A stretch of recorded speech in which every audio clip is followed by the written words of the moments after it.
हाँ, तो आज आप लोग पार्ट यानी भाग 8 में आज आप लोग पढ़ेंगे ओम का नियम। ये यूपी बोर्ड की परीक्षा की दृष्टि से इम्पोर्टेंट है। इस पर आप लोग थोड़ा गौर कीजिएगा और बढ़िया से तैयार कीजिए, क्योंकि कई साल से ये क्वेश्चन ना ही कुशीनगर में पूछा जा रहा हो, ना ही महाराजगंज में। ठीक है, ओम का नियम क्या है? तो जब किसी चालक का ताप तथा अन्य भौतिक अवस्थाएं जैसे ताप, क्षेत्रफल आदि नहीं बदलती, तो उसके सिरों पर लगाए गए विभवांतर और उसमें बहने वाली धारा का अनुपात क्या रहता है? नियत रहता है। क्या रहता है? नियत रहता है। फिर से सुनिए, जब जब किसी चालक का ताप तथा अन्य भौतिक अवस्थाएं जैसे ताप, क्षेत्रफल आदि नहीं बदलती, तो उसके सिरों पर लगाए गए विभवांतर व उसमें बहने वाली धारा का अनुपात नियत रहता है। अब समझ लीजिए, चालक का मतलब कि मान लीजिए हमने ये कोई वायर लिया है।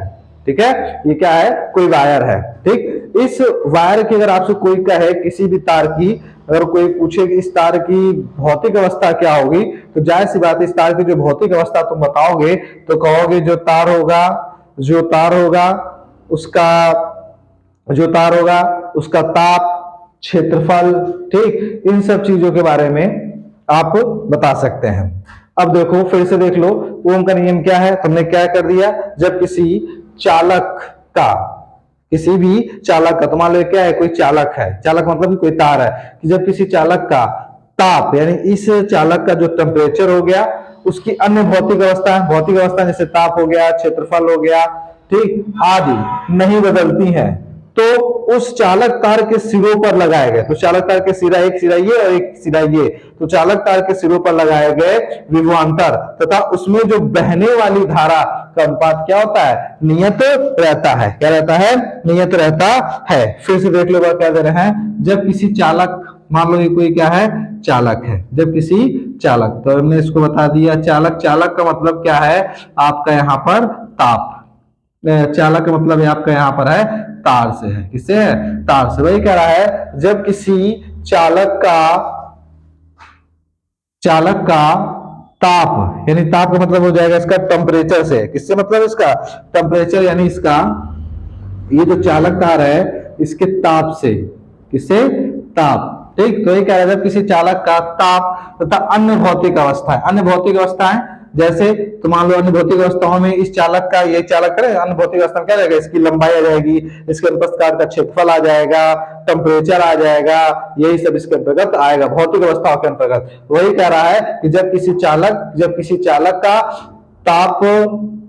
ताप तथा उसकी अन्य भौतिक अवस्थाएं जैसे क्षेत्रफल, लंबाई आदि में परिवर्तन ना हो या नहीं बदलती हैं, तो उसके सिरों पर यानी किसके? चालक तार के सिरों पर लगाए गए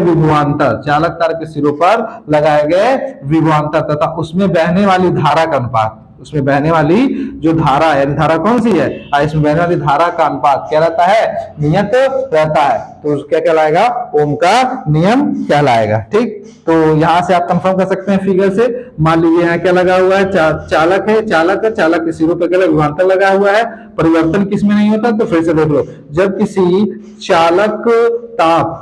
चालक ताप तथा अन्य भौतिक अवस्थाएं जैसे चालक तार की लंबाई हो गई, उस क्षेत्रफल हो गया आदि में परिवर्तन ना हो, तो चालक के सिरे कितने? एक सिरा यह है, एक सिरा ये, तो चालक तार के सिरों के बीच में लगाया गया विभवांतर, ठीक, तथा उसमें बहने वाली धारा आई का जो अनुपात होता है वो क्या रहता है? नियत रहता है। यही क्या है आपका? ओम का नियम है। अब जरा आगे बढ़ते हैं। ये क्या आपका? ओम का नियम है। अब इसमें हम लोग आगे बढ़ेंगे। तो ओम के नियम में ये हो जाएगा, इसको हम लोग लिख सकते हैं V/I प्रोपोर्शनल एट R।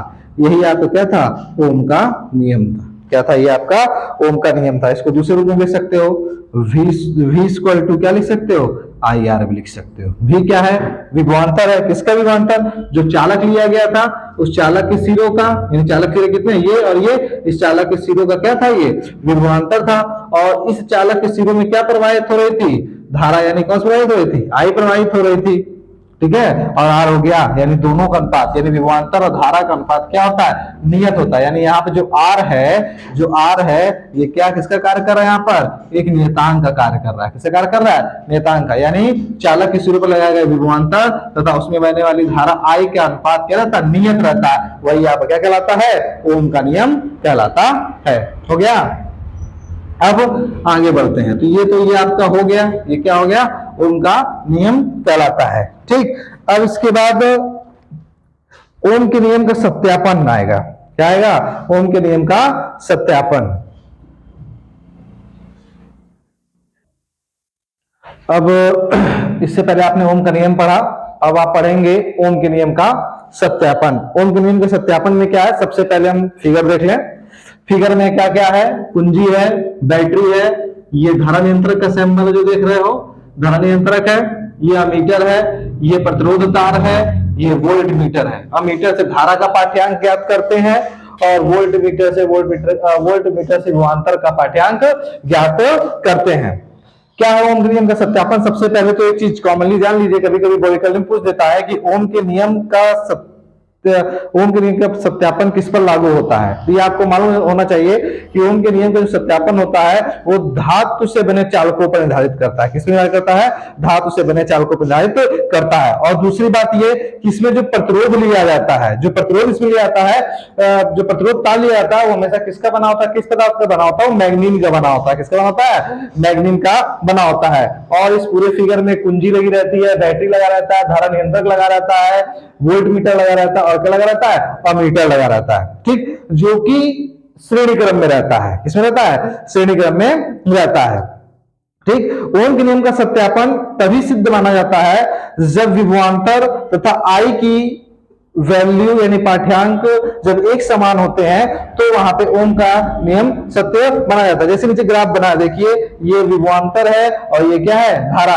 यानी विभवांतर तथा धारा के बीच में जब ग्राफ बने तो एक सरल रेखा प्राप्त होनी चाहिए। अगर ग्राफ में एक सीधी सरल रेखा प्राप्त होती है तो ये समझ लीजिए कि आपका जो ओम का नियम है वो क्या है, सही है यानी सत्य है। तो थोड़ा आगे देखते हैं इसमें क्या क्या है। ठीक है, तो सबसे पहले देख लेते हैं, जैसा हमने बताया था कि ओम का नियम केवल धातु चालकों के लिए ही सत्य है। किसके लिए सत्य है, धातु चालक, जैसे तांबा का हो, चांदी का हो, एल्युमिनियम का हो, जो भी धातु है उस पर ओम का नियम क्या होगा, सत्य होगा। तो ये कह रहा है ओम का नियम केवल धातु चालकों के लिए ही सत्य है। ठीक, इसके लिए मैग्नीन का एक तार लेते हैं जिसे प्रतिरोध तार कहते हैं। जैसा हमने आपको बताया कि इसके लिए क्या करते हैं, मैग्नीन का एक तार लेते हैं जिसे प्रतिरोध तार कहते हैं। तो ये प्रतिरोध तार देख रहा है ना, ये लिखा हुआ प्रतिरोध तार, तो यही प्रतिरोध तार है जो किसका बना होता है, मैग्नीन का बना होता है। ठीक है, फिर हम क्या करते हैं, इसमें जितने भी ऑब्जर्वेंट लगे होते हैं, इसमें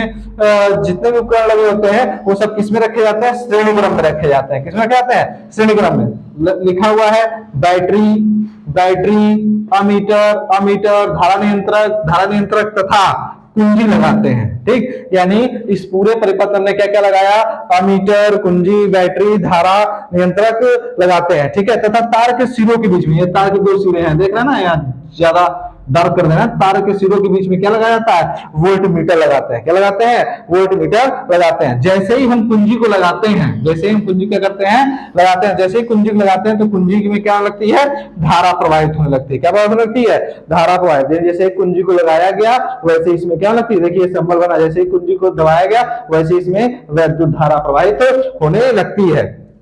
जब वैद्युत धारा प्रवाहित होने लगती है तो धारा का जो मान होता है, यानी जो आई का, जो यहाँ से जो धारा आ रही है उस धारा का मान हम किससे ज्ञात करते हैं, अमीटर से। तथा विभवांतर का जो मान होता है किससे ज्ञात करते हैं, वोल्ट मीटर से। वही कह रहा, धारा का मान अमीटर से देख लेते हैं तथा तार के सिरों के बीच विभवांतर भी वोल्ट मीटर से पढ़ लेते हैं।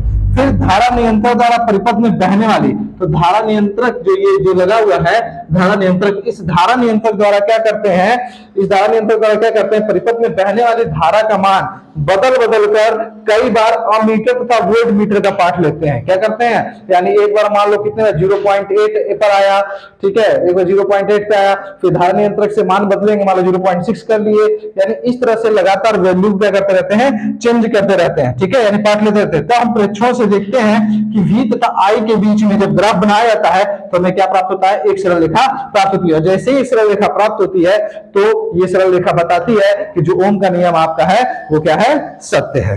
ठीक है, फिर से एक बार देख लीजिए, सिंपल तौर देख लीजिए, पूरा परिपथ बना हुआ है, इसमें आप कह सकते हैं, इस पूरा परिपथ आपके सामने बना है, इसमें आप कह सकते हैं कि ओम का जो नियम होता, जो ओम का नियम होता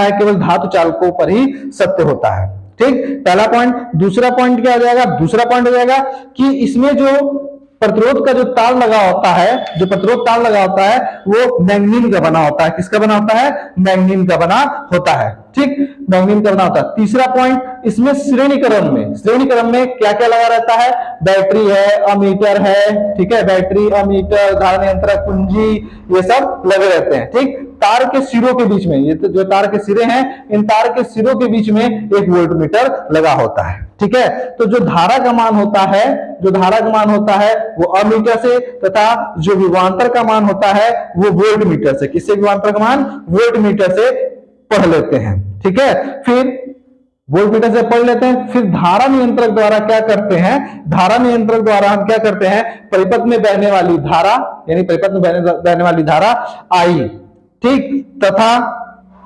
परिपथ में बहने वाली धारा आई का मान लगातार क्या करते हैं, बदलते हैं, यानी धारा नियंत्रक से आई का मान लगातार बदलते हैं। अब बदलने पर बदलते हैं, ठीक, और उसके बाद वोल्ट मीटर का पाठ, जो पाठ्यांक होता है, जो उसकी वैल्यू होती है, उसको क्या कर देते हैं, नोट कर देते हैं। ठीक है, जब नोट करते हैं तो हम ये प्रेक्षण, जब पूरा क्रिटिकल हो जाता है, कई मान ले लेते हैं, तो प्रेक्षण से देखते हैं कि V तथा I के बीच में ग्राफ में हमें एक सरल रेखा प्राप्त हो रही है।